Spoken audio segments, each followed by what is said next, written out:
English నేర్చుకుని అనర్గళంగా మాట్లాడాలనుకుంటున్నారా? అయితే వెంటనే కాల్ చేసి రిజిస్టర్ అవ్వండి.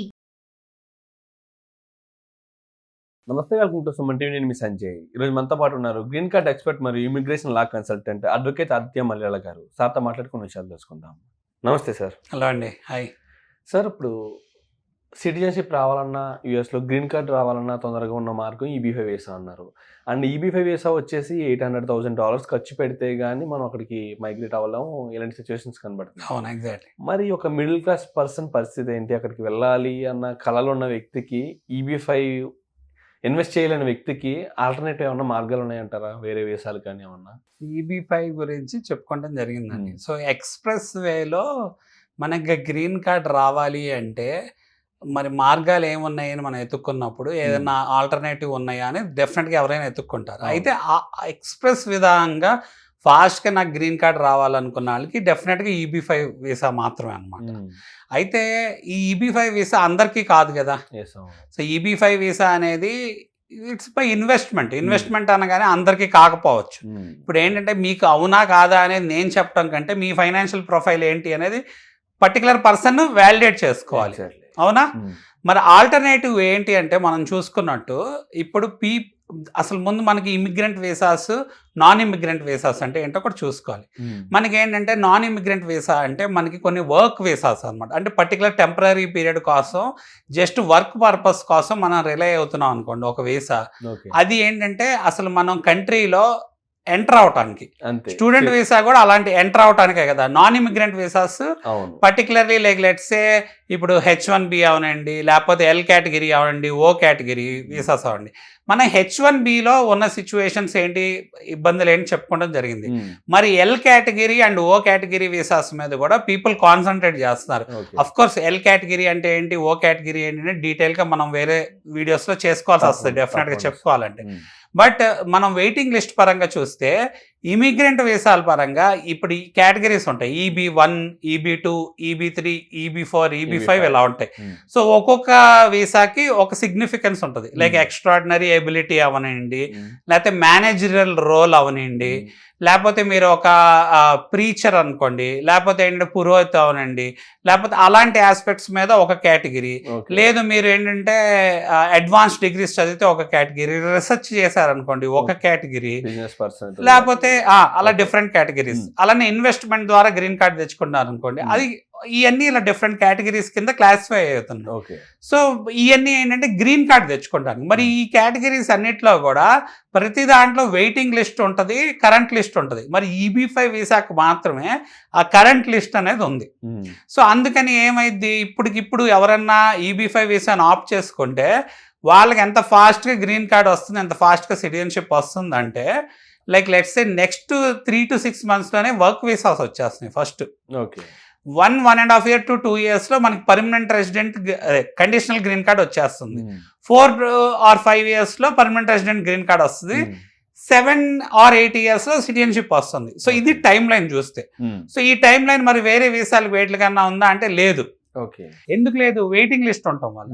లైక్ లెట్స్ EB-1లో కూడా ఇప్పుడు EB-1లో కూడా EB-1A, 1B, 1C అలా కేటగిరీస్ ఉంటాయి. సో రీసెర్చ్ అయితే ఒక కేటగిరీ, మేనేజరల్ రోల్ అయితే ఒక కేటగిరీ, ఎక్స్ట్రాడినరీ ఎబిలిటీ అయితే ఒక కేటగిరీ, ఇలా అచీవ్మెంట్స్ పరంగా అలా ఒక కేటగిరీ ఇలా ఉంటాయి కదా. సో మరి EB-1 పరంగా చూసుకుంటే EB-2, EB-3 కంటే బెటర్ పొజిషన్లో ఉంది. అక్కడైనా కూడా ఇప్పటికిప్పుడు మనం చూసుకుంటే అప్లై చేసిన వాళ్ళు ఇవాళ అప్లై చేసుకోవాలంటే అసలు యూజువల్గా 5 to 7 years అసలు గ్రీన్ కార్డ్ అప్లై చేసుకుంటే టైం పడుతుంది. రావడానికి మరి 2022 నుంచి వెయిటింగ్ లిస్ట్ ఉంటే ఎక్స్పెక్టెడ్ టు బి ఒక 25 ఏళ్ళు 30 ఏళ్ళు పట్టే అవకాశం ఉంది, తక్కువే. మరి మిగతా వాటికి చూస్తే more than 50 years or 100 years పట్టే సిచ్యువేషన్ ఉంది. అందుకని ఎక్స్ప్రెస్ వేలో మనకి గ్రీన్ కార్డ్ రావాలి, సిటిజన్షిప్ రావాలి అంటే ఈ EB-5 అనేది ప్లేలోకి వచ్చింది.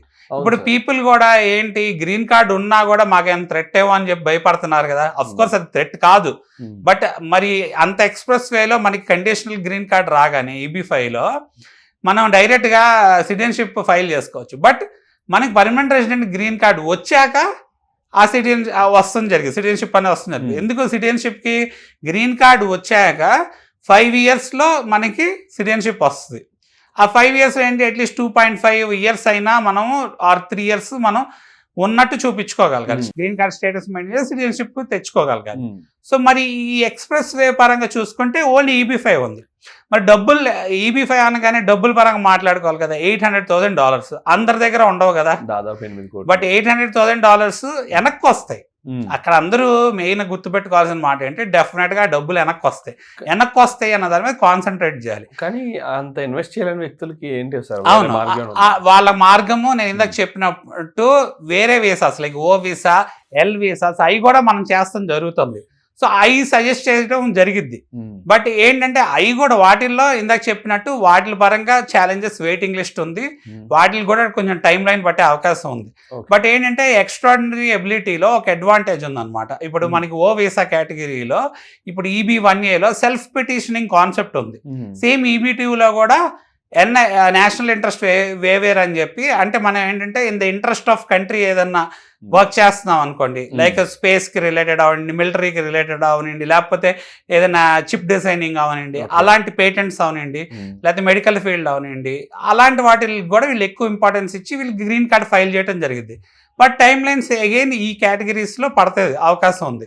సార్ మరి పార్ట్ ఫైలింగ్ ఆప్షన్ కూడా ఉంది కదా EB-5 లో. అంటే ఏంటి part filing and partial filing అంటే మీ దగ్గర ఇవాళ 2 కోట్లు 2.5 కోట్లు ఉన్నా కూడా మీరు EB-5 చేసుకోవచ్చు. ఎందుకంటే ఒక 2 కోట్లతో ముందు ఫైల్ చేసేసుకొని మీ ప్రయారిటీ డేట్ ని లాకిన్ చేసేసుకొని బ్లాక్ చేసేసుకోవచ్చు. ఎందుకంటే ఇప్పుడు చూడండి, గోల్డ్ కార్డ్ రేపు తెస్తే 2027 తర్వాత వచ్చింది అనుకోండి, లేకపోతే 26 తర్వాత వచ్చింది అనుకోండి, లేకపోతే ప్యారల్ వచ్చినా అది $5 million అవుతుంది. బట్ మనకి EB-5 లా ఓన్లీ 2027 వరకే ఉంది. 2026లో ఎవరైతే చేసుకున్నారో వాళ్ళకి ప్రాసెసింగ్ 2027 వరకు జరుగుతుంది. అయితే 2.5 crores తో కూడా మీరు EB-5 చేసుకునే ఆప్షన్ ఉంది కదా. చేసుకున్నాక నెక్స్ట్ 6 months లో మాత్రం మిగతా డబ్బులని అరేంజ్ చేసుకోవాలి. బట్ వాళ్ళకి ఫెసిలిటేట్ చేయడానికి ఒక బ్రిడ్జ్ లోన్ $300,000 వరకు, అంటే అప్ టు 3 crores వరకు కూడా ప్రొవైడ్ చేయడం జరుగుతుంది. ఆ బ్రిడ్జ్ లోన్ ప్రొవైడ్ చేస్తున్నాము, ప్లస్ 2.5 or 2 crores వీళ్ళు పార్ట్ ఫైలింగ్ చేస్తున్నారంటే వీళ్ళు తీసుకురావాల్సిన డబ్బులు తగ్గిపోయినాయిగా. మరి తగ్గిపోయినప్పుడు వాళ్ళేంటి ఈ బ్రిడ్జ్ లోన్ ఆప్షన్ ఉపయోగించుకొని పార్షల్ ఫైలింగ్ చేసుకొని చక్కగా నెక్స్ట్ 2 or 3 years లో వీళ్ళు ఈ లోన్ తీర్చుకునే ఆప్షన్ కూడా ఉంది. అలానే లోన్ పరంగా మనం మాట్లాడుకుంటే EB-5 సోర్స్ ఆఫ్ ఫండ్స్ కి గిఫ్ట్ ద్వారా రావచ్చు, లోన్ ద్వారా కూడా రావచ్చు. అంటే వేరే వాళ్ళు కూడా మనకు స్పాన్సర్ చేయొచ్చు, ఇబ్బంది లేదు. ఈవెన్ ఏంటంటే కొంతమంది ఎంప్లాయర్ దగ్గర నుంచి కూడా లోన్ స్పాన్సర్ చేసుకునే అవకాశం ఉంటుంది. సో లేకపోతే ఏంటంటే అదర్ విధానాలుగా వాళ్ళ సోర్సెస్ ని అడ్జస్ట్ చేసుకోవచ్చు. ఇక్కడ ప్రాపర్టీ అడ్జస్ట్ చేసుకుంటాం, ప్లస్ ఏంటంటే ఒక్కోసారి అక్కడ గిఫ్ట్స్ తీసుకుంటాం.